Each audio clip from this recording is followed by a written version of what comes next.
नमस्कार।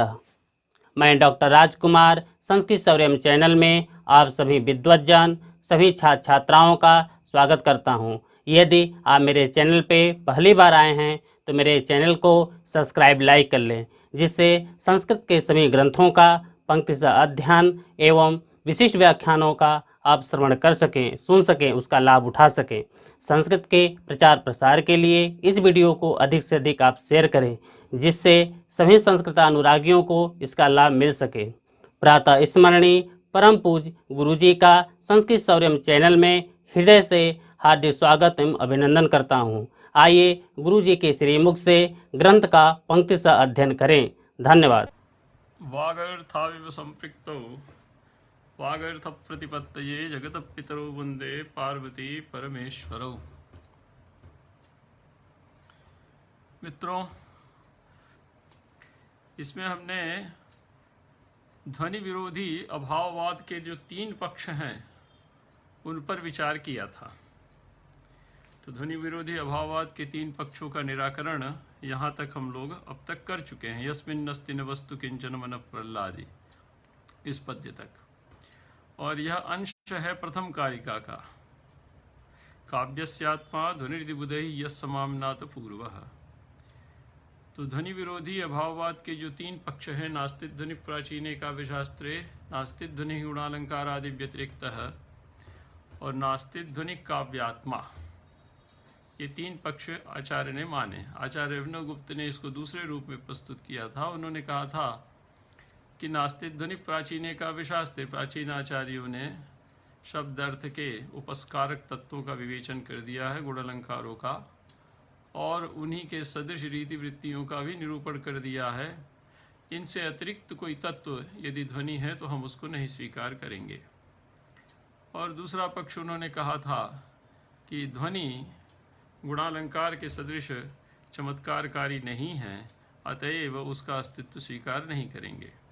और तीसरा पक्ष उन्होंने कहा कि यदि ध्वनि गुणालंकार के सदृश चमत्कारकारी है तो उसका गुणालंकार में ही अंतर्भाव हो जाएगा। यह आचार्य अभिनवगुप्त ने अपने मत से प्रस्तुत किया था। तो अभाववाद के बाद जो दूसरा ध्वनि विरोधी सिद्धांत है, वो दूसरा ध्वनि विरोधी सिद्धांत आता है भाक्तवाद, अर्थात लक्षणा में ध्वनि के अंतर्भाव का सिद्धांत। भक्ति से तात्पर्य है लक्षणा, भक्ति ही लक्षणा, और भक्त्या आगतम भाक्तम, या भक्त्या आगतः अर्थः भाक्तः, जैसा अभी आप चाहे उसका बना ले। इसके कई अर्थ आचार्य अभिनवगुप्त ने किए हैं, उसको हम आगे विचार करेंगे। तो वृत्ति में आचार्य कहते हैं कि भाक्तमाहुस्तमन्ये, आचक्षीरन, ब्रूयुः, कथयेयुः, ये सब आपने अभाववाद के संबंध में कह दिया, संभावना में। लेकिन जब भक्ति के विषय में कहते हैं तो यहाँ आचार्य ने क्रियापद दिया आहुः,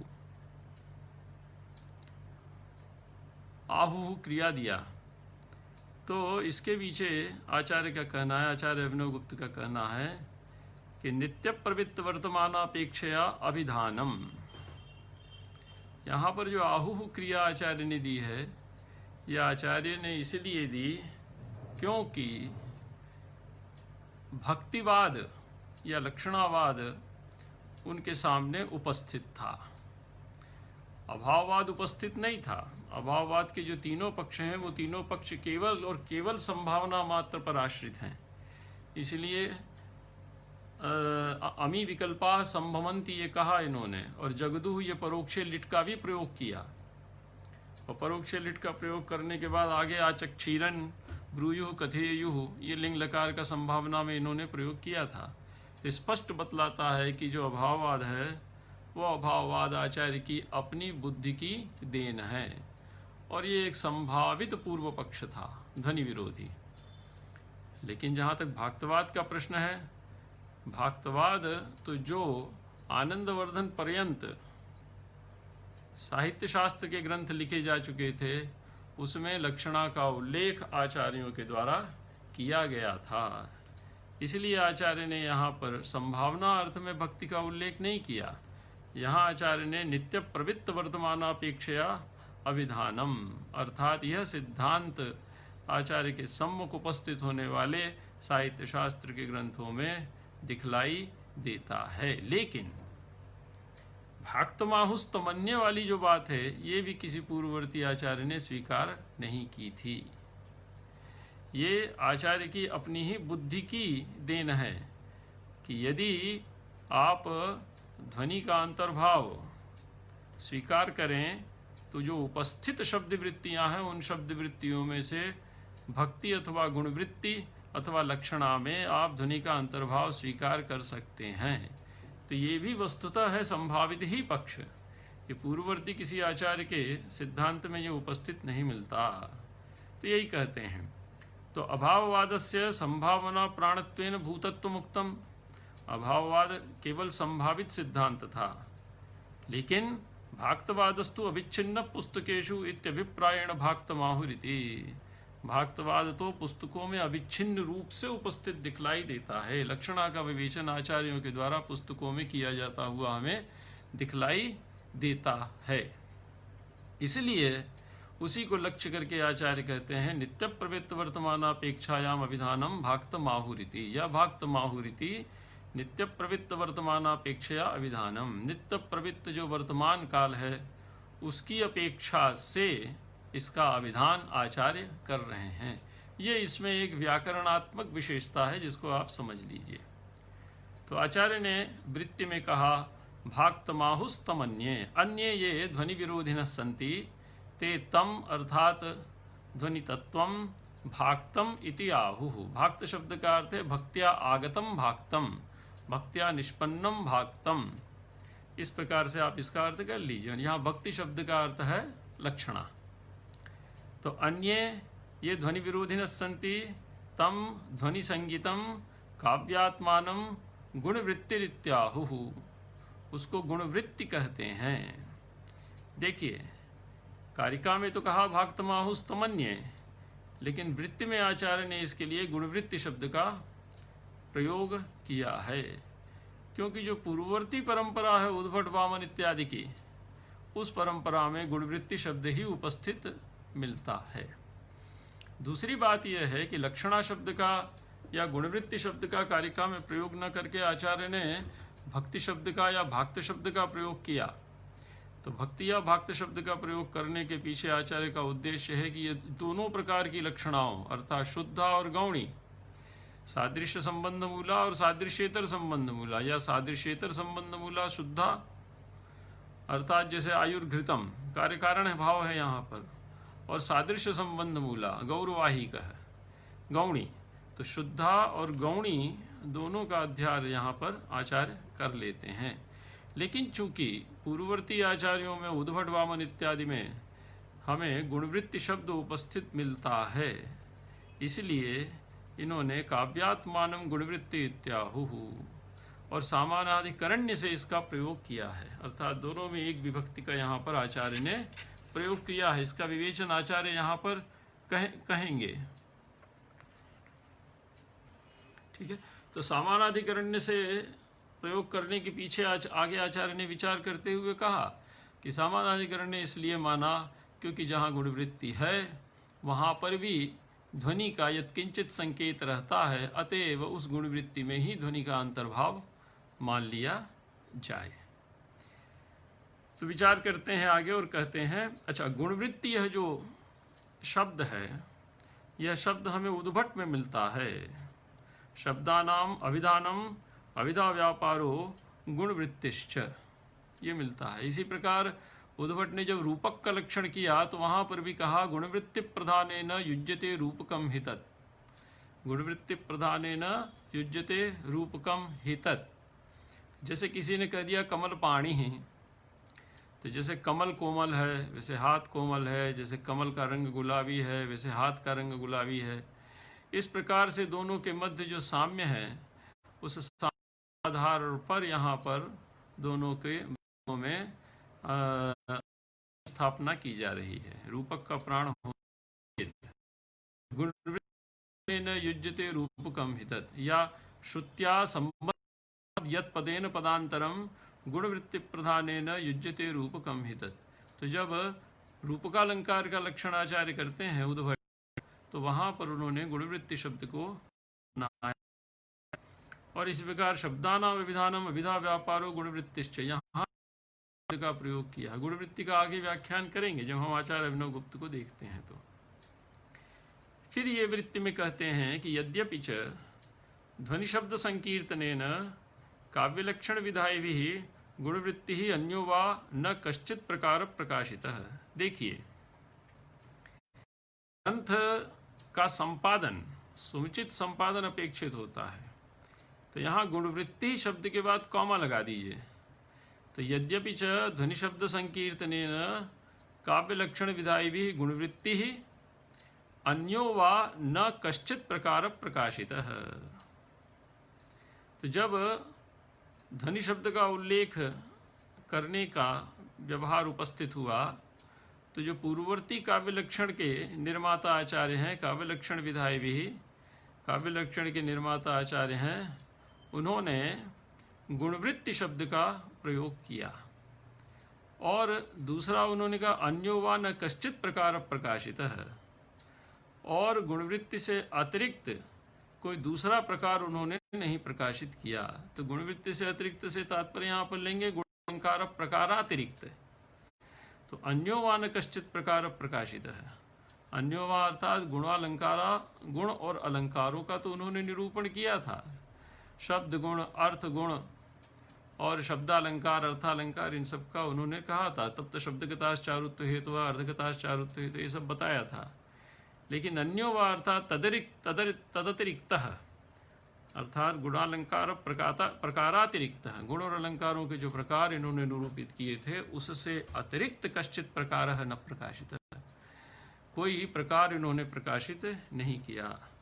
तथापि ऐसा होते हुए भी अमुख्य वृत्त्या काव्येषु व्यवहारं दर्शयता ध्वनि मार्गो मनाक् स्पृष्टोपि न लक्षितः इति परिकल्प्य एवं उक्तम। तो पूर्ववर्ती आचार्यों ने ध्वनि का स्पर्श तो किया। कहाँ किया?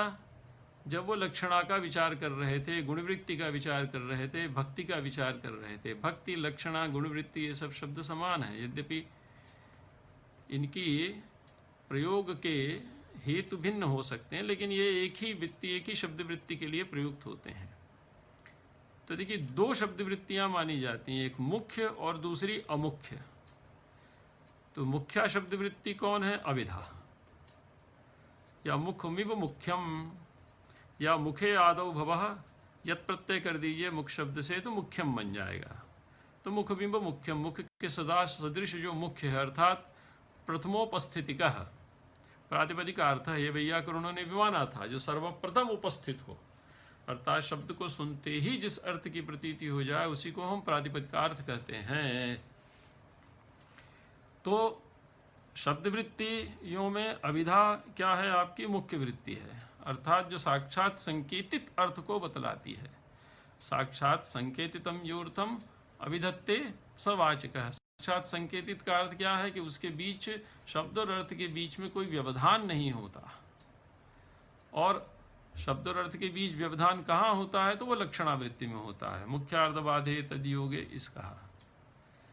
इसीलिए सांतरार्थ निष्ठा और निरंतरार्थ निष्ठा, ये भी शब्द हमारे यहाँ मिलते हैं। तो निरंतरार्थ निष्ठा अभिधा और सांतरार्थ निष्ठा लक्षणा। अंतरो व्यवधानम, अंतर शब्द का अर्थ है व्यवधान। व्यवधान से युक्त यदि होगी तो वो हो जाएगी आपकी लक्षणा, मुख्यार्धबाध। और जो व्यवधान से रहित है, साक्षात अर्थ का संकेत करा रही है, शब्द श्रवण मात्रेणैव अर्थ प्रतीतिर यत्र जायते, उसको कहेंगे हम शब्द की का में रहने वाली अभिधा शब्द शक्ति, जो कि अर्थ का साक्षात ज्ञान करा देती है। तो दो प्रकार की शब्द वृत्तियां हैं, मुख्य और दूसरी अमुख्य। मुख्य तो हो गई अभिधा, तो अभिधातिरिक्त जितनी शब्द शक्तियां हैं, अर्थात लक्षणा, व्यंजना, वो सब की सब अमुख्य हो गई। लेकिन वो सब की सब आश्रित किसके होंगी? अभिधा के ही आश्रित होकर प्रवृत्त होंगी। तो अमुख्य वृत्तियां, मुख्य वृत्तियां अर्थात गुण वृत्तियां या भक्त्या या लक्षणया, काव्येषु व्यवहारम दर्शयता, काव्य में व्यवहार करते हुए आचार्य दिखलाई दे रहे थे, अर्थात काव्य ग्रंथों में इसका निर्माण था या काव्यों में इसकी उपस्थिति लक्षणा की प्रयोग की उपस्थिति हमें दिखलाई देती थी। हमारे बीच आचार्य प्रोफेसर केदार नारायण जोशी जी उपस्थित हुए हैं। मैं उनके चरणों में प्रणाम निवेदित करता हूं और उनके आशीर्वाद की अपेक्षा रखता हूं। तो अमुख्य वृत्त्या काव्येषु व्यवहारम दर्शयता ध्वनि मार्गो मनाक् स्पृष्टः। दर्शयता अर्थात दिखलाते हुए, दर्शयन शक्ति प्रत्यय है। तो जब गुणवृत्ति या लक्षणावृत्ति का विवेचन पूर्ववर्ती आचार्य कर रहे थे, भक्ति का विवेचन पूर्ववर्ती आचार्य कर रहे थे, तो उन्होंने ध्वनि मार्ग का यत्किंचित स्पर्श किया, लेकिन न उन्होंने ध्वनि का लक्षण उपस्थित नहीं किया। इति परिकल्प्य, ऐसी परिकल्पना करके उन्होंने ध्वनि का लक्षण क्यों नहीं किया? क्योंकि उनको ये प्रतीत हुआ होगा कि गुणवृत्ति से ही ध्वनिगता, गुणवृत्ति से ही ध्वनि का भी काम हमारा चल जाएगा, इसलिए ध्वनि का स्वतंत्र प्रयोग करने की आवश्यकता यहाँ पर नहीं है। तो मनाक् स्पृष्टोपि न लक्षितः, गुणवृत्ति के प्रसंग में जो अमुख्य अर्थ है, जो साक्षात संकीर्तितार्थ से भिन्न अर्थ है, वो उपस्थित होता हुआ दिखलाई देता है। जैसे गंगायाम घोषा कहा, तो गंगायाम घोषा में जब आधार आधेय भाव की सिद्धि नहीं होती है, गंगा और घोष में गंगागत सप्तम्यंत पद से विदित होने वाले आधार आधेय भाव संबंध की जब प्रतीति नहीं होती है, तो हम गंगा के जल प्रवाह रूपी मुख्यार्थ का परित्याग करके गंगा तट रूपी अर्थ को ले लेते हैं। लेकिन गंगा तट रूपी जो अर्थ है वो अविधेय नहीं है, वो लक्षणावृत्ति से आ रहा है, वहां पर उपस्थित हो रहा है बाद की सिद्धि करने के लिए। तो क्या ऐसा कहा क्यों? तो क्या ऐसा इसलिए कहा क्योंकि यहाँ पर अत्यंत समीप होने के कारण घोष निष्ठ शैत्य पावनोत्तादिशय की प्रतीति कराना वक्ता का प्रयोजन है। सप्तमी का अर्थ वक्ता जानता था, ऐसा नहीं है कि वो नहीं जानता था। गंगायाम पद में यदि उसने सप्तमी लगाई तो गंगा आधार हो, आधेय हो जाएगा। तो गंगा का संकेतितार्थ यदि जल प्रवाह है, गंगा का संकेतितार्थ जल प्रवाह यदि आप लेंगे तो उसमें घोष का अधिकरण होने की योग्यता नहीं है, तो मुख्यार्थवाद हो गया, संबंध नहीं बनता। तो कहा ठीक है, तो गंगा के पास के तट को ले लीजिए। तो कहा फिर आप सीधे गंगा तटे घोषा कह देते। तो कहा कि ऐसा कहने से हमारा प्रयोजन सिद्ध नहीं होता। तो कहा क्या प्रयोजन है आपका? तो कहा हमारा प्रयोजन है गंगा घोष में गंगा निष्ठ शैत्य पावनत्वादिशय की प्रतीति कराना, और ऐसा तभी होता जब हम गंगायाम घोषा शब्द का प्रयोग करें। तो यहाँ पर सामीप्य हेतु है, अभिधेयेन सामीप्यादि बात आगे आएगी, तो यहाँ सामीप्य हेतु है। तो अमुख्य वृत्ति से काव्य में व्यवहार करते हुए जो कवि हैं वो दिखलाई देते थे, और आचार्यों ने भी गुणवृत्ति शब्द का प्रयोग करके लक्षणा का यत्किंचित स्पर्श किया, और उसके माध्यम से ध्वनि के कुछ समीप वो पहुंच भी गए। वो मनाक् स्पृष्ट, उसको कुछ उन्होंने स्पर्श भी किया, लेकिन उन्होंने ललक्षित ध्वनि का जो रास्ता है ध्वनि को नहीं किया। क्यों नहीं किया? भाव रहा होगा कि गुणवृत्ति में ही ध्वनि का अंतर्भाव कर लिया जाएगा। इसी संभावना को ध्यान में रखते आचार्य ने कहा भाक्तमाहुस्तमन्ये। तम से तात्पर्य है ध्वनि संगीतम काव्यात्मानम, काव्य से आत्मा ध्वनि संकल्प इन्होंने प्रारंभ कसम खाई थी, उसको कहा। तो तम अर्थात ध्वनि संगीतम काव्यात्मानम, ध्वनि संज्ञा वाला जो काव्य की आत्मा है उसको क्या कहा? भाक्तम। तो भक्ति और भाक्त ये दो शब्द हैं। भक्ति का अर्थ होता है मुख्यार्थ से भंगो भक्ति, क्योंकि मुख्यार्थवाद है, मुख्यार्थवाद प्रथम शर्त है। दूसरी शर्त तदयोग अर्थात मुख्यार्थ के साथ योग, और तीसरी शर्त है रूढ़ि अथवा प्रयोजन। दोनों नहीं होंगे, या तो रूढ़ि होगी या तो प्रयोजन होगा। रूढ़ि मूला लक्षणा लावण्य आदि में, कुशल इत्यादि में, और प्रयोजन विलक्षणा जैसे गंगायाम घोषा में इत्यादि में। और गुरुवृत्ति का उदाहरण मान लेते हैं सिंहो माणवकः, या आपका गौरवाहिकः, और सादृश्येतर संबंध मूला का उदाहरण मान लेते हैं आयुर्घृतम भावादि सब। ये सब आप काव्य प्रकाश में अच्छी प्रकार से लक्षणातेन षड्विधा के अंतर्गत देख चुके हैं। तो भाक्तम अर्थात भक्त्या आगतम, तम तम अर्थात ध्वनि संगीतम काव्यात्मानम, ध्वनि संगीत जो काव्यात्मा है उसको भक्ति से प्राप्त हो जाने वाला मान लिया, अतएव उसका उन्होंने स्वतंत्र लक्षण नहीं किया। देखिए, हम जब इसकी उसमें आते हैं लोचन में, तो लोचन में आचार्य ने भक्ति शब्द के 3 अर्थ किए हैं। तीनों अर्थ प्रारंभ में ही मिलते हैं। भज्यते सेव्यते पदार्थेन प्रसिद्धतया उच्यते इति भक्ति ही। एक तो ये लक्षण है। दूसरा लक्षण और नीचे आइए तो देखिए लिखा हुआ है भक्ति ही प्रतिपाद्ये सामीप्यतेक्षणादौ श्रद्धातिशयः। ये दूसरी व्युत्पत्ति है भक्ति की। और तीसरी व्युत्पत्ति और नीचे आइए तो आपको मिलेंगे मुख्यस्य चार्थस्य भंगो भक्ति ही। ये लोचन में 3 व्युत्पत्तियां मिलती हैं, इनको तीनों को अंडर कर लीजिए। और एक निमित्त परक है, एक प्रयोजन परक है, और एक मुख्यार्थ बाध परक है। पहली जो भक्ति की व्युत्पत्ति है वो निमित्त परक है। भज्यते सेव्यते पदार्थेन प्रसिद्धतया उत्प्रेक्ष्यते इति भक्ति अभिधेयेन तत आगतः भाक्तो लाक्षणिको अर्थः।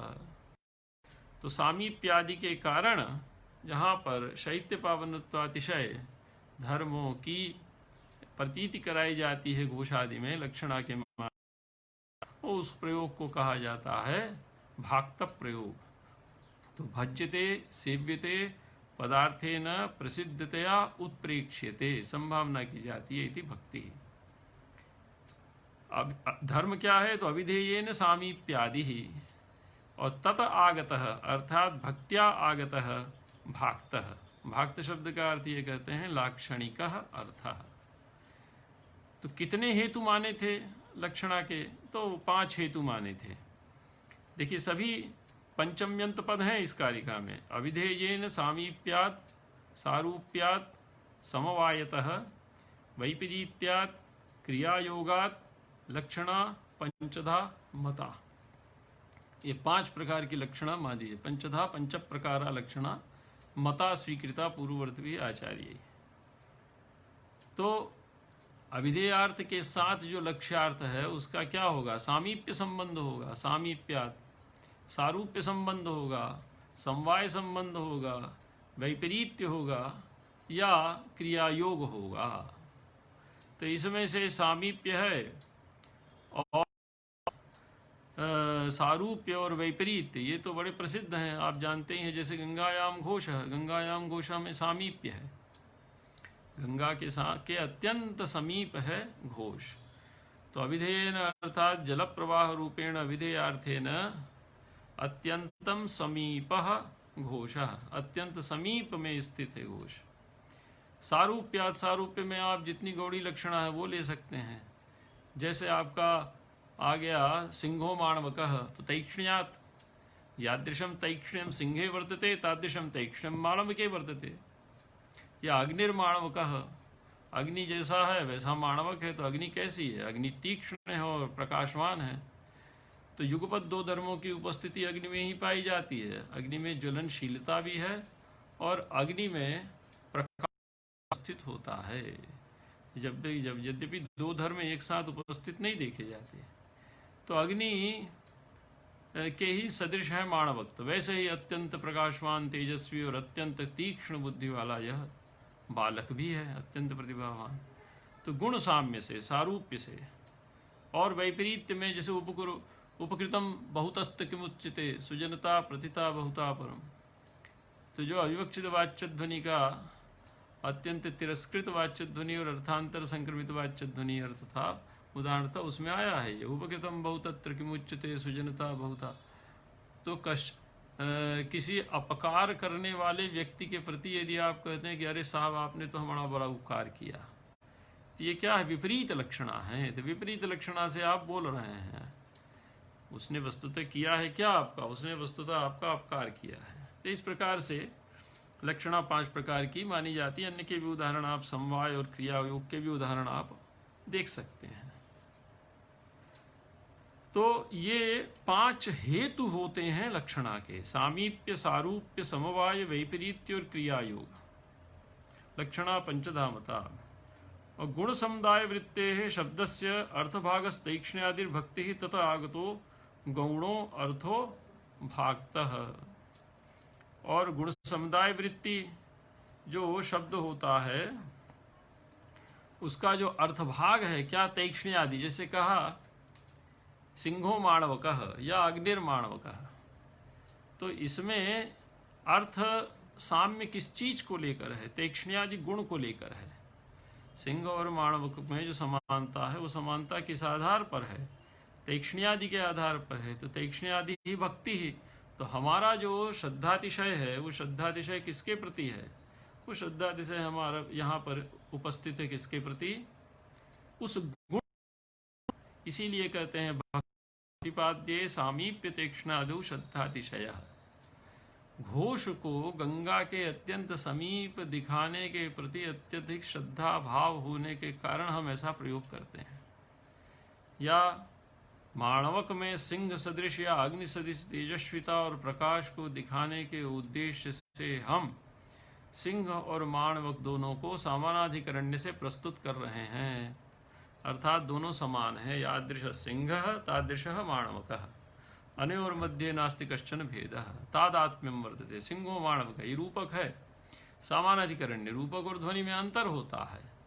रूपक में श्लेष और ध्वनि में अंतर होता है। श्लेष में दूसरा अर्थ आता है लेकिन दोनों ही अर्थ अभिधेय होते हैं। और ध्वनि में एक अर्थ अभिधेय होता है और दूसरा अर्थ व्यंग्य होता है। लेकिन श्लेष में दोनों ही अर्थ अभिधेय होंगे, अभिधा से ही उपस्थित होंगे तभी श्लेष होगा। यदि दूसरा अर्थ व्यंजना से उपस्थित हुआ तो व्यंजना से उपस्थित होते ही वो ध्वनि का विषय बन जाएगा। तो व्यंजना और ध्वनि में अंतर है। व्यंजना जो शब्द से कथित नहीं है उस अर्थ को भी प्रतीत कराता है, व्यापार उसको कहते हैं। लेकिन जब उस व्यंग्यार्थ की प्रधान रूप से चमत्कारिता होती है तो वहां पर ध्वनि होती है। इसीलिए आचार्य आगे जाके कहेंगे व्यंग्य प्राधान्य ध्वनि। अतएव सर्वे भी व्यंग्यार्थाः ध्वनिपदवाच्याः न भवन्ति किंतु सर्वे भी ध्वन्यर्थाः व्यंग्यार्थाः भवन्ति। सभी ध्वन्यर्थ व्यंग्यार्थ होंगे लेकिन सभी व्यंग्यार्थ ध्वन्यर्थ नहीं होंगे, क्योंकि सर्वे भी व्यंग्यार्थाः प्रधान रूपेण चमत्कारकारिणः न भवन्ति। कहाँ? तो कहा गुणीभूत व्यंग्य में देख लीजिए। गुणीभूत व्यंग्य में व्यंग्य है लेकिन वो या तो वाच्य के समशीर्षक या स्थित है या वाच्य से कुछ निम्न कोटि का है चमत्कारकारी, इसलिए उसके गुणीभूत कह दिया। गुणीभूत का अर्थ है अप्रधान। तो गुणीभूत व्यंग्य में व्यंग्य है लेकिन ध्वनि नहीं कहेंगे। क्यों? क्योंकि वहां व्यंग्यकृत महत् सौष्ठव नहीं है। इसलिए व्यंग्य प्राधान्य ध्वनि इत्यस्ति एतेषां सिद्धान्तः। सर्वे भी व्यंग्यार्थाः ध्वन्यार्थाः न भवन्ति लेकिन सर्वे भी ध्वन्यार्थाः व्यंग्यार्थाः भवन्ति। तो भक्ति ही प्रतिपाद्ये सामीप्यतेक्ष्ण्यादौ संबंधे श्रद्धातिशयः। ये प्रयोजन परक दूसरी व्युत्पत्ति हुई भक्ति। पहली व्युत्पत्ति निमित्त परक की थी, दूसरी व्युत्पत्ति की इन्होंने प्रयोजन परक। तो भक्ति कहाँ पर? भक्ति का अर्थ है श्रद्धातिशय। तो श्रद्धातिशय किस में? संबंध में। तो किस संबंध में? तो सामीक्ष है तीक्ष्ण्यादि गुण के संबंध में। तो ताम प्रयोजनत्वेन उद्देश्य तथा आगतः, और उसकी प्रतीति कराने को प्रयोजन मानकर उससे उपस्थित होने वाला जो अर्थ होता है उसको भाक्त अर्थ कहते हैं। उसी को गौणो लाक्षणिकश्च। मुख्यर्थ गौण, उसको गौण भी कहते हैं या लाक्षणिक भी कहते हैं। और तीसरी जो व्युत्पत्ति इन्होंने की है आचार्य विनयगुप्त ने भक्ति की, वो की है मुख्यस्य चार्थस्य भंगो भक्ति ही।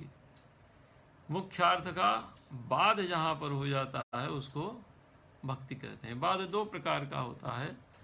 एक होती है आपकी अन्वयानुपत्ति, दूसरी होती है तात्पर्यानुपत्ति। तो अन्वयानुपत्ति आपकी मानी गई है गंगायाम घोषः में, और तात्पर्यानुपत्ति मानी गई है काकेभ्यो दधिरक्षताम में। वहाँ दध्युपघातकेभ्यो दधिरक्षताम, ये सर्वे पे दध्युपघातकाः वर्तन्ते तेभ्यो दधिरक्षताम, इसमें तात्पर्य है। केवल कौवे से नहीं, तो कौआ तो एक उपलक्षण मात्र है, बता दिया, लेकिन ये केचन मार्जारादेह दध्युपघातकाः वर्तन्ते तेभ्योपि दधिरक्षताम, उससे भी आप दधि की रक्षा करें। तो मुख्यस्य का अर्थ क्या है? साक्षात संकेतितार्थस्य। गंगा शब्द का जल प्रवाह रूपी अर्थ साक्षात संकेतितार्थ है। तस्य भंग अर्थात अनुमिति, उसी को क्या कहा जाता है? भक्ति कहा जाता है। और आचार्य मम्मट ने स्पष्ट कहा है, भक्ति में प्रथम शर्त, लक्षणा में प्रथम शर्त है मुख्यार्थ बाधे, और दूसरी शर्त है तदयोगे। तदयोग मतलब तेन सह योगः, यहाँ पर तेन से तात्पर्य है मुख्यार्थेन सह योगः। तो मुख्यार्थस्य भंगो भक्ति ही इत्येवं मुख्यार्थ बाध परक व्युत्पत्ति, 3 व्युत्पत्तियां मानी, इसको याद कर लीजिए। भज्यते सेव्यते पदार्थेन प्रसिद्धतया उत्प्रेक्षते इति भक्ति है। दूसरा है भक्ति प्रतिपाद्ये सामीप्यतेक्ष्ण्यादौ श्रद्धातिशयः, और तीसरा है मुख्य सचार्थस्य भंगो भक्ति ही। तो निमित्त परक, प्रयोजन परक और मुख्यार्थ बाधादि परक, बाध परक, ये 3 प्रकार की व्युत्पत्तियां इन्होंने मानी। इसके बाद मानते हैं मुख्यार्थ बाधा, उसके बाद मानते हैं निमित्तम। तो निमित्त क्या है? सामीप्यादि हेतु और प्रयोजनम, और अंतिम क्या है? प्रयोजन। तो लाक्षणिक प्रयोग आपने किया क्यों? तो लाक्षणिक प्रयोग करने के पीछे हमारा उद्देश्य किसी विशिष्ट प्रयोजन की प्रतीति कराना है। जैसे गंगायाम घोषा में शैत्य पावनत्वादिशय की प्रतीति कराना, ये प्रयोजन है। तो निमित्त प्रयोजनमिति त्रय उपचार बीजमित्युक्ति। अब देखिए एक शब्द और आ गया, उपचार शब्द। तो उपचारस्य बीजम इत्युक्तम भवति। उपचार का बीज क्या है? तो 3 है। एक तो मुख्यार्थ बाधा, दूसरा निमित्तम अर्थात सामीप्य सारूप्य समवाय और क्रिया, 5 में से कोई एक संबंध होगा, और तीसरा है प्रयोजनम, कोई एक प्रयोजन होगा जिसकी सिद्धि के लिए, वो प्रयोजन हमेशा व्यंजनागम्य ही होता है। प्रयोजन मिति त्रय सद्भावे, तीनों जहाँ पर उपस्थित होते हैं वहाँ पर उपचार बीजम इत्युक्तम भवति, वहाँ उपचरित शब्द व्यवहार होता है।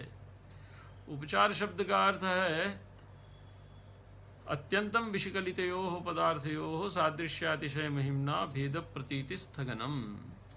तो अत्यंत भिन्न पदार्थ हैं, उन 2 अत्यंत भिन्न पदार्थों के मध्य अतिशय सादृश्य के कारण भेद प्रतीति का स्थगन हो जाना। जैसे मुख कमल कह दिया, मुख क्या है? तो कमल तो जड़ है और मुख आपका चेतन पदार्थ है, लेकिन इन दोनों के बीच जो गुणगत साम्य है उसके कारण ऐसा प्रयोग सामान्य अधिकरण से दिया।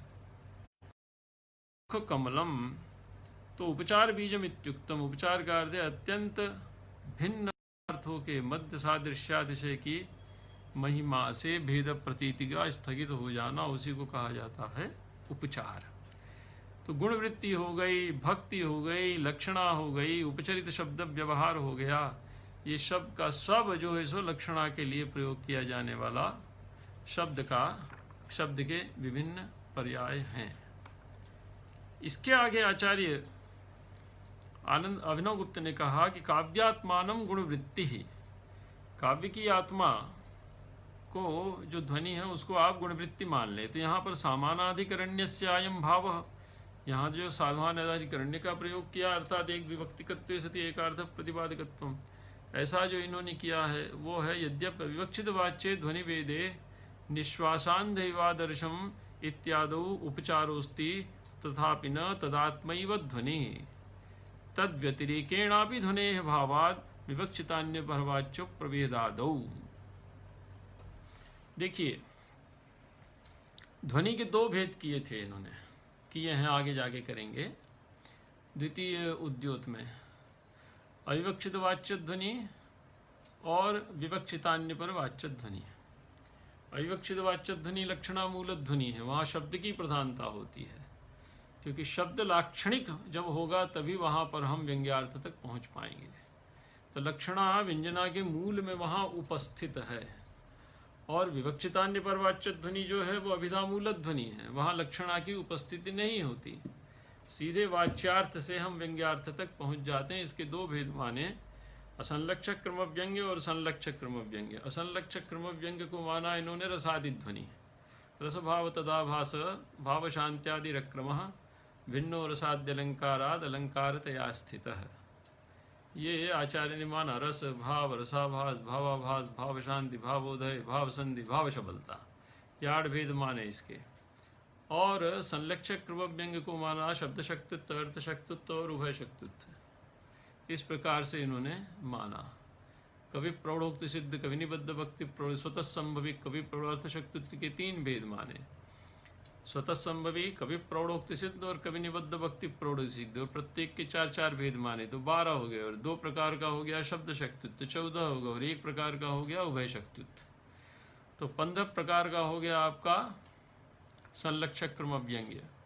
और असंलक्षक क्रम व्यंग्य में रसादि ध्वनि आ गई, रस भाव रसाभास भावाभास ये सब आ गए। और जो अविवक्षित वाच्य ध्वनि थी लक्षणा मूल ध्वनि, लक्षणा मूल ध्वनि के 2 भेद माने, अर्थांतर संक्रमित वाच्य ध्वनि और अत्यंत तिरस्कृत वाच्य ध्वनि, ये 2 भेद माने। तो लक्षणा मूल ध्वनि और अविधा मूल ध्वनि, तो इन्होंने यहाँ पर विचार किया है इसी पर कि यद्यपि अविवक्षित वाच्य ध्वनि भेदे, जो अविवक्षित वाच्य ध्वनि अर्थात लक्षणा मूल ध्वनि भेद है, वहाँ पर उसका उदाहरण इन्होंने माना निश्वासांध इवादर्शम। आदर्श का अर्थ होता दर्पण, तो निश्वास के कारण नायिका की गरम गरम सांस के निकलने के कारण दर्पण क्या हो गया, मलिन हो गया। तो मलिन हो गया तो कवि ने कहा कि दर्पण अंधा हो गया, तो दर्पण में कोई आँख लगी हुई थी या कोई चेतन था कि उसकी आँखें खराब हो गई या फूट गई, ऐसा नहीं है। तो यहाँ अंध शब्द का अर्थ लक्षणा से ले लेंगे, अर्थात प्रतिबिंबन सामर्थ्य असमर्थ, प्रतिबिंब पदार्थ को प्रतिबिंबित करने में वो असमर्थ हो गया। तो निश्वासेन नायिका के द्वारा निकाली गई गरम गरम सांस से दर्पण क्या हो गया, अंधा हो गया, मलिन हो गया। तो अंधे से तात्पर्य क्या है कि उसमें किसी भी पदार्थ को प्रतिबिंबित करने की योग्यता नहीं रह गई। तो ये जो प्रतिबिंबन की अयोग्यता रूपी अर्थ है, ये लक्षणा से आता है। तो अविवक्षित वाच्य ध्वनि भेदे निश्वासांधेवादर्श, अंध शब्द का दर्पण के साथ अन्वय जब नहीं होता तो हम उसका अर्थ लेते हैं कि प्रतिबिंबन की योग्यता का अभाव। इत्यादि उपचारोस्ति, यहाँ पर उपचार तो है। जैसे अंधे व्यक्ति में संसार के पदार्थों को देखने की योग्यता नहीं होती, उनको प्रत्यक्ष अपनी आँखों से देखने की योग्यता नहीं होती, वैसे ही नायिका के निश्वास से मलिन पड़े हुए दर्पण में पदार्थों को प्रतिबिंबित करने की योग्यता नहीं होती। ये अर्थ हम यहाँ पर ले लेते हैं। तो उपचार हुआ अंधे व्यक्ति में और निश्वास के कारण मलिन पड़े हुए दर्पण में, दोनों में सादृश्य हो गया। तो उपचारोस्ति तथापि न तदात्मैव ध्वनि है। तदात्मा शब्द का अर्थ है तत्पद से यहाँ पर ले लीजिए लक्षणा को, तो लक्षणात्मकैव ध्वनि ही, ठीक है, पर वो ध्वनि लक्षणारूप ही नहीं है। अपितु तद्व्यतिरेकेणापि ध्वनेः व्याभात। तद्व्यतिरेक का अर्थ यहाँ पर ले लेंगे लक्षणा व्यतिरेकेण। तत्पद, दोनों तत्पदों का अर्थ ले लीजिए लक्षणा। पुस्तक आपके सामने होगी तो उस पुस्तक में आप इन पदों को पकड़, पद है तथापि न तदात्मैव ध्वनि, आत्मा अर्थात स्वरूपम, तो स एव आत्मा इति तदात्मा, तदात्मैव ध्वनि है अर्थात लक्षणात्मकैव ध्वनि या लक्षणात्मैव ध्वनि नास्ति, लक्षणारूप ही ध्वनि नहीं है। तद व्यतिरेकेणापि ध्वनेः भावात्, क्योंकि ध्वनि तद अर्थात तस्मात् व्यतिरिक्तः भिन्नः वर्तते, ध्वनि उस लक्षणा से व्यतिरिक्त होता है। कैसे? तो विवक्षितान्य पर प्रभेदादौ, इसका सीधा उदाहरण आप देख लीजिए। जो अभिधा मूल ध्वनि है विवक्षितान्य पर वाच्य ध्वनि, अर्थात विवक्षित तो है, अविधेयार्थ वहाँ विवक्षित तो है, लेकिन अन्य पर है। अन्य पर का अर्थ होता है व्यंग्यनिष्ठ होता है, इसी को रसध्वनि कहते हैं। तो यहाँ लक्षणा नहीं होती। तो विवक्षितान्य पर प्रभेदादौ व्यंग्यार्थः वर्तते प्रधान रूपेण चमत्कारकारी, लेकिन तत्र लक्षणायाः अभावः वर्तते। इसी को आगे जाके अतिव्याप्ति अव्याप्ति कहेंगे आचार्य। तो विवक्षितान्य पर वाच्यत प्रभेदादौ। दूसरी बात यह है, प्रभेदादौ के बाद खड़ी पाई लगा लीजिएगा। अविवक्षित वाच्येपि, अच्छा एक चीज ध्यान रखिए, तद व्यतिरेकेणापि ध्वने भावाद विवक्षितान्य प्रवाच्य प्रभेदादौ, यहाँ वाक्य पूरा हो जाता है कि तद व्यतिरेकेण अर्थात लक्षणा व्यतिरेकेण, लक्षणाया ध्वनि की उपस्थित होती है। ध्वनि ले लीजिए, ऊपर से अध्याहार कर लीजिए। तद्भावा उसकी उपस्थिति होती है। तो कहाँ भाई? तो उदाहरण बता दिया, विवक्षितान्य पर वाच्य, विवक्षितान्य पर प्रभेदादौ। विवक्षितान्य पर वाच्य ध्वनि के जो प्रभेद हैं उसमें ध्वनि वहां पर उपस्थित होती है, लेकिन लक्षणा उपस्थित नहीं होती। लक्षणाया अभावेपि लक्षणावेपि स्थले ध्वनेः विद्यमान ध्वनौ या विवक्षितान्य पर वाच्य प्रभेदे। इसके बाद कहते हैं अविवक्षित वाच्य पे, और जहां तक अविवक्षित वाच्य का प्रश्न है, लक्षणा उपचार एवं, वहां तो केवल लक्षणा होती है, न ध्वनि रीति वक्ष्याम, वहां ध्वनि नहीं होती। इसीलिए आगे आचार्य कहते हैं, आगे 14वीं कारिका में आचार्य ने कहा था, भक्त्या विभर्ति नैकत्वम रूप भेदादयम ध्वनि अतिव्याप्ता व्याप्तिर्न चासौ लक्ष्यते कस्यचित् ध्वनि वेदस्य स्यादु सादु उपलक्षणम। तो भक्त्या, भक्त्या अर्थात लक्षणया, लक्षणा से उपचरित शब्द व्यापारेण ध्वनि ही एकत्वम न विभर्ति। एकत्व का अर्थ है तादात्म्य। स एव आत्मा तदात्मा, तस्य भावः तादात्म्यम, अर्थ रूपता, एक रूपताम, न विभर्ति। क्यों? रूप भेदात, ध्वनि का जो स्वरूप है वो, और उपचार का या लक्षणा का जो स्वरूप है वो भिन्न है। तो लक्षणा कहाँ होती है? तो उपचार मात्रम भक्ति ही, आगे आचार्य कहेंगे 14वीं कारिका में, जहाँ सादृश्य संबंध मात्र के आधार पर शब्द व्यवहार किया जाता है वहाँ भक्ति होती है। लेकिन व्यंग्य प्राधान्य ध्वनि है, ध्वनि तो व्यंग्य जहाँ प्रधान रूप से चमत्कारकारी होता है वहाँ होती है। अतएव इन दोनों में स्वरूप साम्य नहीं है। तो स्वरूप साम्याभावे भक्तौ या लक्षणायाम या उपचरित शब्द वृत्तौ ध्वनिरंतर्भाव न संभवती, ध्वनि का अंतर्भाव संभव नहीं होता। एक तो ये तर्क दे दिया। दूसरा तर्क इन्होंने दिया कि अतिव्याप्तेर अथा व्याप्तेर नशासौ लक्ष्यते तया।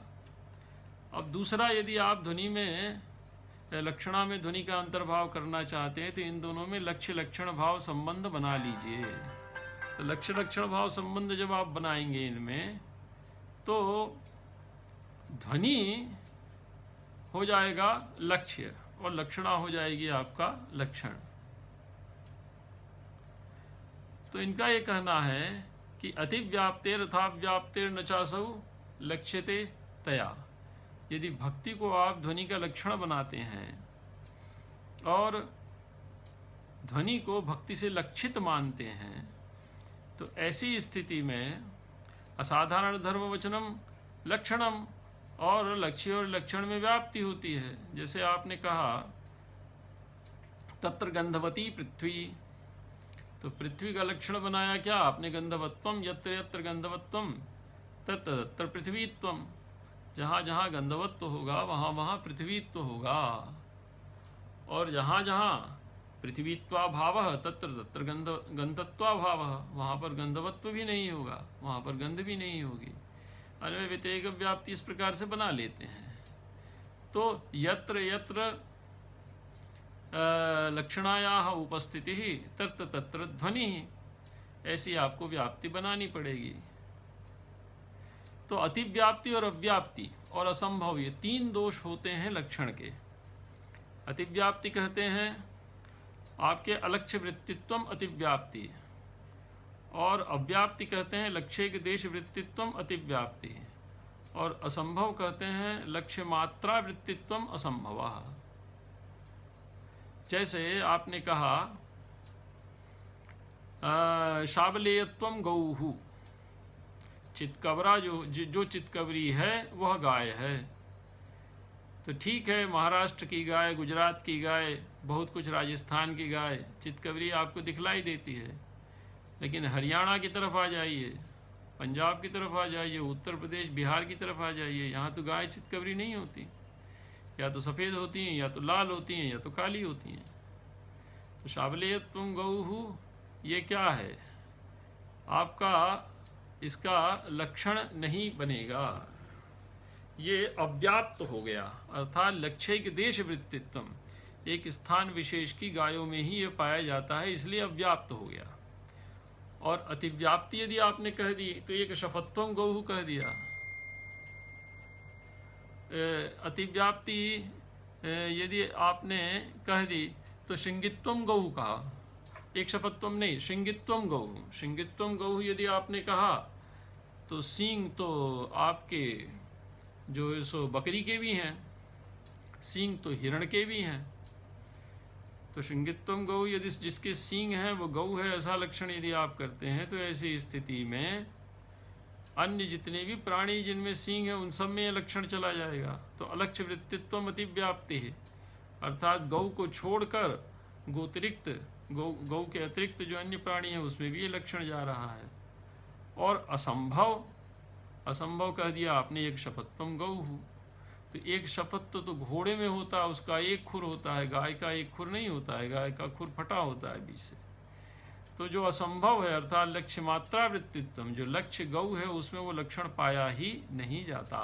तो असंभव का तो विचार इन्होंने नहीं किया, अतिव्याप्ति और अव्याप्ति का इन्होंने विचार किया। तो अतिव्याप्ति का यहाँ पर जो इन्होंने कहा कि जहाँ लक्षणा तो है लेकिन ध्वनि नहीं है, और अव्याप्ति का इन्होंने कहा कि अविवक्षित वाच्य ध्वनि में तो लक्षणा है लेकिन विवक्षितान्य पर वाच्य ध्वनि में लक्षणा नहीं है। ये सब बातें आगे जब हम भक्तमाहुस तमन्ये विचार करेंगे भक्त्या विवर्तनैकत्वम इस कारिका में, तो वहाँ इसका विस्तार के साथ और विवेचन करेंगे। तो अतिव्याप्ति और अव्याप्ति इन दो हेतुओं के आधार पर लक्षणा और ध्वनि के बीच लक्ष्य लक्षण भाव की स्थापना का भी इन्होंने खंडन कर दिया। असौ अर्थात ध्वनि ही न लक्ष्यते, लक्षणा को यदि आप ध्वनि का लक्षण बनाते हैं और ध्वनि को लक्ष्य बनाते हैं तो अतिव्याप्ति और अव्याप्ति या अव्याप्ति या अतिव्याप्ति नामक दो दोषों के प्राप्त होने के कारण भक्ति ध्वनि का लक्षण भी नहीं बन सकती। और यदि कस्यचित् ध्वनि भेदस्य स्यादु साधु उपलक्षणम, यदि वो किसी ध्वनि भेद का उपलक्षण बन जाता है तब तो हमारा पक्ष सिद्धि हो जाए, पक्ष संसिद्धि रेवना, क्योंकि लक्षण सिद्ध करना ही तो हमारा उद्देश्य है। काव्य की आत्मा ध्वनि है ऐसा सिद्ध करने के उद्देश्य से ही तो हम आगे बढ़े हैं, ये बात आगे आएगी। अब कहते हैं कि गुणवृत्ति शब्द का इन्होंने विस्तार के साथ विवेचन किया कि गुणवृत्ति शब्द गुणाः सामीप्यादयो धर्मास्तैक्ष्णादयश्च, गुण क्या है? सामीप्यादि धर्म और तैक्ष्ण्यादि धर्म। गंगायाम घोषा में सामीप्य और सिंहो माणवका में तैक्ष्ण्यादयश्च, तैहि उपायैहि वृत्तिहि अर्थांतरे यस्य, उनके माध्यम से, उन उपायों के माध्यम से अर्थांतर में जो शब्द का व्यवहार किया जाता है उसी को तैहि उपायैहि वृत्तिर्वा शब्दस्य यत्र स गुणवृत्ति ही।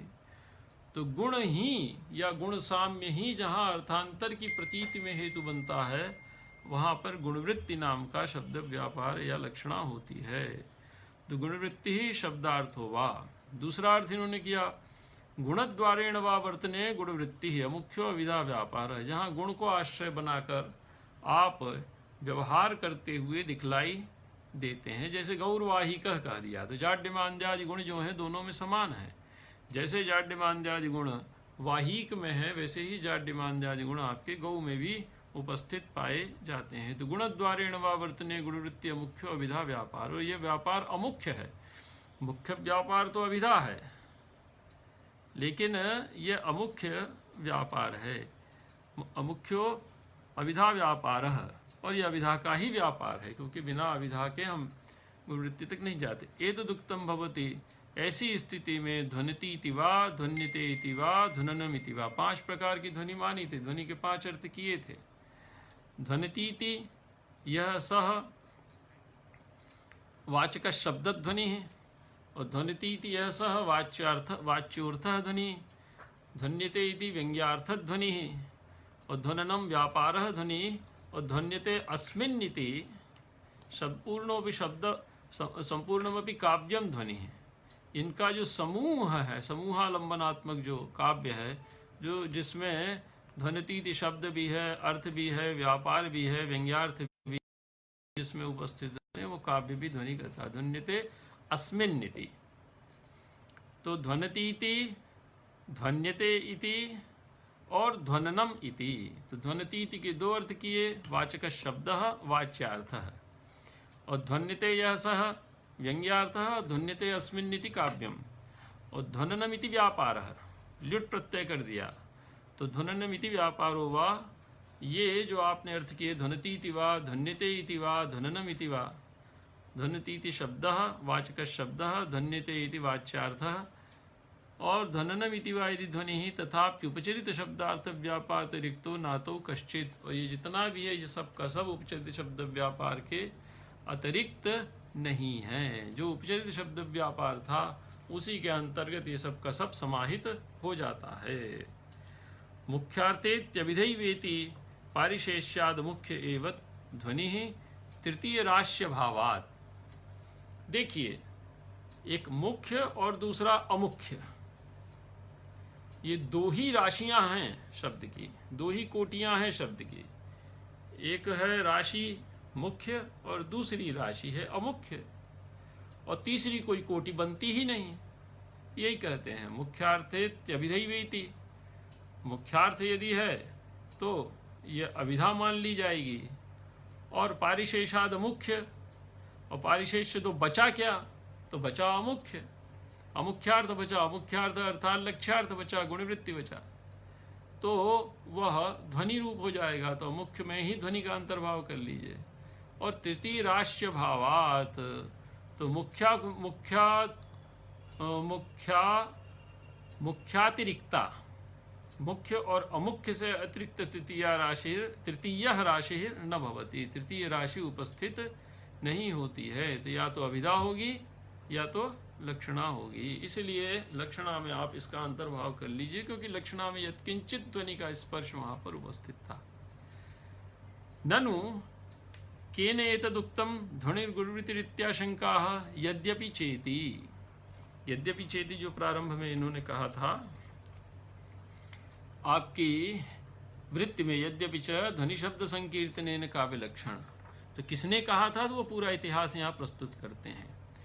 दूसरा यह है कि यद्यपि ध्वनि शब्द संकीर्तनेन काव्य लक्षण विधाय भी गुणवृत्तिर अन्यो वा, तो अन्यो वा का अर्थ यहाँ पर आचार्य ने बताया है अन्योवेति गुणालंकार प्रकार इति यावत। तो पूर्ववर्ती आचार्यों ने ध्वनि को गुणवृत्ति कहा, और यदि गुणवृत्ति से अतिरिक्त कोई अन्य कर देते तो वो गुणालंकार प्रकार मान लीजिए। दर्शयता इति, तो वो कौन है, तो कहा भट्टोद्भट वामनादिना। तो भामह ने कहा था शब्दच्छंदो विधानार्था इतिहासाश्रयाकता लोको युक्ति कलाश्चेति मंतव्या काव्य सूरमी। ये सब क्या है, काव्य की उत्पत्ति के हेतु हैं। तो प्रथम परिच्छेद में ही, प्रारंभ में ही 9वीं कारिका में ये कहा था शब्दच्छंदो विधानार्था इतिहासाश्रयाकथा लोको युक्ति कलाश्चेति मंतव्या काव्यसु रमी अमी। इनको काव्य की उत्पत्ति का कारण मानना चाहिए। इस पर जब भामह विवरण लिखा जा रहा था तो उसी में कहा भट्टोद्भट ने शब्दानाम अभिधानम अभिधा व्यापारो मुख्यो गुणवृत्तिश्च। यहाँ गुणवृत्ति शब्द आया है।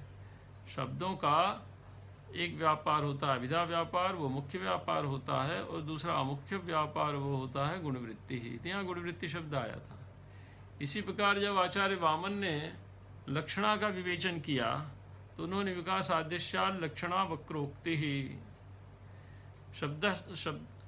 सादृश्याल लक्षणा वक्रोक्ति ही, ये काव्य अलंकार सूत्रवृत्ति में आचार्य ने कहा है, चौथे अधिकरण के तीसरे अध्याय का 8वां सूत्र है काव्य अलंकार सूत्रवृत्ति के।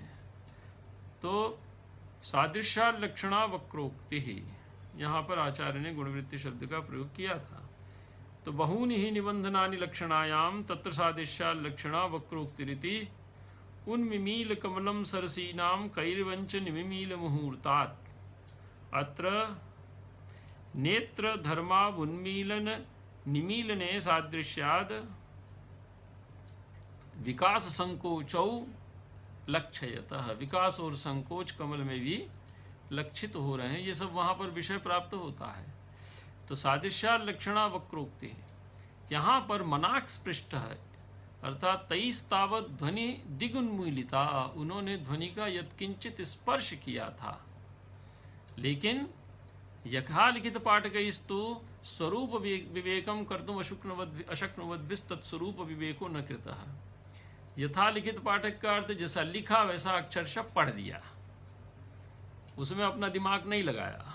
तो यथालिखित पाठकैस्तु, जैसा लिखा था उसी प्रकार पढ़ने वाले इन आचार्यों ने स्वरूप विवेकम कर्तुम अशक्नुवद्भिः, इनमें सामर्थ्य नहीं था। उधर तो कह रहे अणीसी वीरवि काव्य लक्षण वेदाई नाम बुद्धि वीर अनुन्मीलित पूर्वम, तो उनकी बुद्धि बहुत महीन थी, अणीयसी थी, लेकिन इतनी महीन बुद्धि से वो केवल गुण अलंकारों का ही प्रतिपादन कर पाए, और बहुत आगे गए तो रीति और वृत्तियों का प्रतिपादन कर दिया, और वो रीतियां और वृत्तियां भी गुण अलंकारों में ही अंतर्भूत हो गई।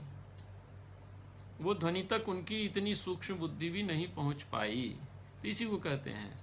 तो यथालिखित पाठकैस्तु स्वरूप विवेकम कर्तुम अशक्नुवद्भिः, जान तो रहे थे कि ये ध्वन्यर्थ है, ये व्यंग्यार्थ है, लेकिन उसका लक्षण करने में वो असमर्थ थे।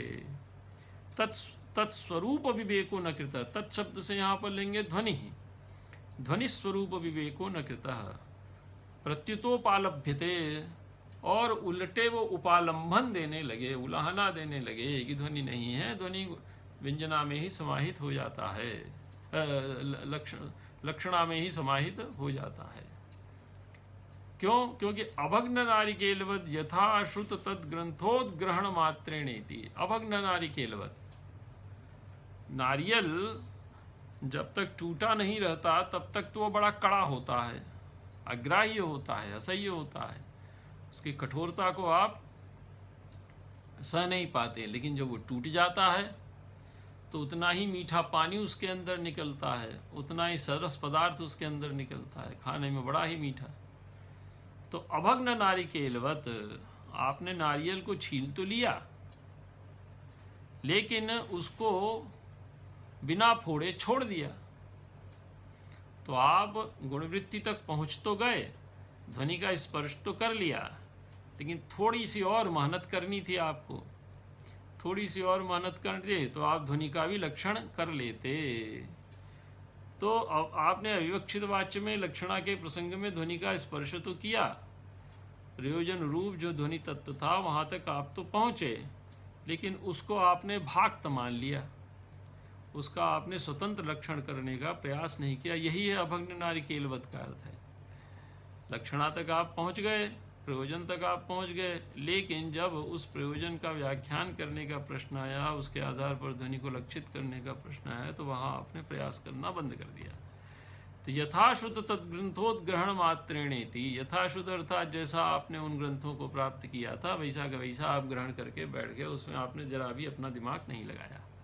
अतएवाहु परिकल्पे एव मुक्तम, इसी विषय को परिकल्पित करके आचार्य आनंदवर्धन ने कहा कि यद्येयं न योज्यते तदा ध्वनि मार्ग स्पृष्टेति पूर्व पक्षाविधानम विरुध्यते।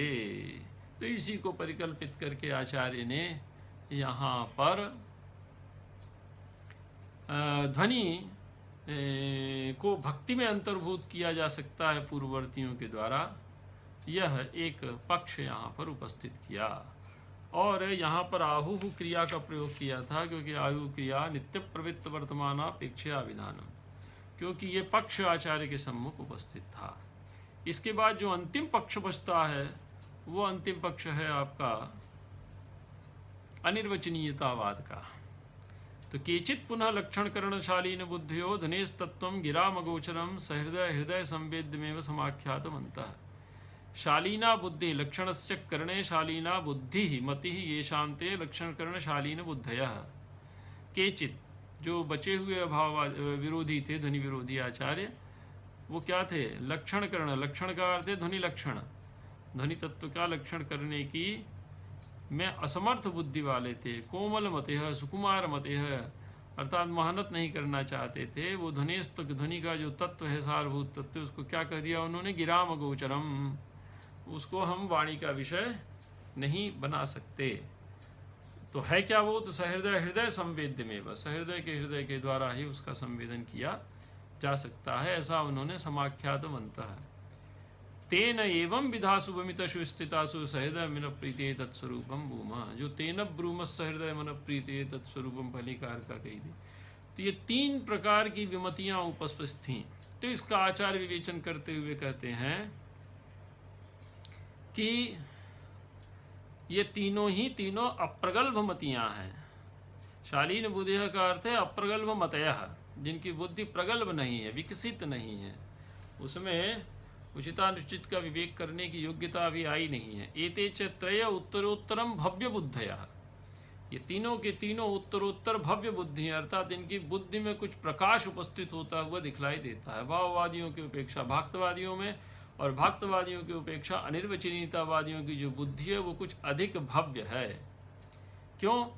कहा कि प्राच्या ही विपर्यस्ता एवं, जो अभाववादी थे वो क्या थे? विपर्यस्त थे, वो अत्यंत विपर्यस्त मति थे, विपरीत मति थे, उनमें सर्वथा विवेक का अभाव था। जो मध्यम थे, मध्यमास्तु, अर्थात ये तावत भाक्तवादिनः वर्तन्ते ते मध्यमाः, वे तद्रूपम जानाना अपि संदेहेन अपन्नुवते, वो तद्रूपम अर्थात ध्वनि के स्वरूप को जानते तो हैं, समझ तो रहे हैं कि गुणवृत्ति के प्रसंग में प्रयोजन या व्यंग्यार्थ उपस्थित हो रहा है, लेकिन संदेह के कारण अपन्नुवते, उसको छिपा ले जाते हैं, अर्थात उसका व्याख्यान करने से बच जाते हैं। और अंत्यास्तु, अंत्या का अर्थ जो अलक्षणीयतावादी हैं, अनिर्वचनीयतावादी हैं, वे अनपन्नुवाना, वो छिपा तो नहीं पा रहे। अनपन्नुवाना, अपन्नुते, नुते, नु धातु छिपाने के अर्थ में आती है। अपन्नुति अलंकार, प्रकृतम यन निषिध्यान्यत साध्यते सात अपन्नुति, प्रकृति का निषेध करके जहाँ अन्य की स्थापना कर दिया, निषेध मूलक आरोप में अपन्नुति अलंकार होता है, और साक्षात आरोप जो होता है वहाँ पर रूप का अलंकार होता है। तो अन्य और व्यवहार समारोपे समासोक्ति, तीन प्रकार का आरोप होता है। तो साक्षात आरोपे रूपकम, निषेध मूल के आरोपे वहाँ पर अपन्नुति होता है, और व्यवहार समारोपे समासोक्ति ही, प्रकृति पर अप्रकृत व्यवहार का जहाँ समारोप किया जाता है वहाँ समारोक्ति होती है। तो अन्यास्तु अनपन्नुवाना, अनपन्नुवाना अर्थात उसको छिपा तो नहीं पाए, किसको? ध्वनि को। तो कह देते हैं कि लक्षयितुं न जानते इति क्रमेण विपर्यासः, तो कहा गया ठीक है, लेकिन हम उसका लक्षण नहीं कर सकते। तो विपर्यास संदेहा ज्ञान प्राधान्य में तेषाम, तो अभाववादियों का मत विपर्यास से ग्रसित है, भाक्तवादियों का मत संदेह से ग्रसित है, और अनिर्वचनीयतावादियों का मत अज्ञान के प्राधान्य से ग्रसित है। इन तीन विपर्यस्त बुद्धि वाले पक्षों के उपस्थित होने के कारण, तेन हेतुना, इन तीन विरोधों के कारण, एकैकोप्ययम विप्रतिपत्ति रूपो वाक्यार्थो निरूपणे, निरूपणे अर्थात ध्वनि स्वरूप निरूपणे हेतुत्वम प्रतिपद्यते इत्येक वचनम। तो एक भी यदि विरोध उपस्थित होता तो वाक्यार्थ के निरूपणे हेतुत्वम प्रतिपद्यते, वाक्यार्थ इनका क्या है? ध्वनि स्वरूप निरूपण। तो ध्वनि स्वरूप के निरूपण में वो हेतुत्व को प्राप्त हो जाता, कारणता को प्राप्त हो जाता, इसीलिए तेन ब्रूमः, यहाँ पर तेन लगा दिया। तो एकैको प्रतिपत्ति रूपो, एक जो विप्रतिपत्ति रूपी विरोध पक्ष है वो वाक्यार्थ निरूपणे, वाक्यार्थो निरूपणे, विप्रतिपत्ति रूपो वाक्यार्थो निरूपणे अर्थात ध्वनि स्वरूप निरूपणे हेतुत्वम प्रतिपद्यते, हेतुत्व को प्राप्त कर जाता है, इत्येक वचनम। इसीलिए यहाँ पर तेन में एक वचन का प्रयोग किया है। तो एवं विधासु विमतिषु स्थितासु विमतिश्रुति निर्धारणे सप्तमी, एवं विधासु विमतिषु स्थितासु जो यहाँ पर आचार्य ने कहा था, उसके लिए ये विमतिषु में जो सप्तमी है वो यस्य च भावेन भावलक्षणम से न मानकर आचार्य यतश्च निर्धारणम से मानते हैं। तो एवं विधासु विमतिषु इति निर्धारणे सप्तमी, यतश्च निर्धारणम से यहाँ पर सप्तमी आचार्य ने मानी है। तो अनेक में किसी एक का निर्धारण करना हो तो आसु मध्य, यतश्च निर्धारणम, तो आसु मध्य, आसु अर्थात विमतिषु मध्ये एकोपि यो विमति प्रकारः तेनैव हेतुना, एक भी यदि विमति का प्रकार उपस्थित होता तो भी हम ध्वनि का व्याख्यान अवश्य ही करते। तत्स्वरूपम ब्रूमः, तत् अर्थात ध्वनि स्वरूपम, यत् स्वरूपम अर्थात लक्षणम वर्तते तद् ब्रूमः इति। अब यहाँ पर आचार्य ने, अभिनवगुप्त पादाचार्य ने जो अनुबंध चतुष्टय है उसका स्पष्ट व्याख्यान किया है, विषय संबंध अधिकारी और प्रयोजन, अधिकारी विषय संबंध और प्रयोजन। तो अधिकारी तो सहृदय हो गया, सहृदय मन प्रीतेय। तो यहाँ पर विषय क्या है, तो ध्वनि स्वरूपम अविधेयम, तो इस ग्रंथ का अविधेय क्या है, ध्वनि का स्वरूप।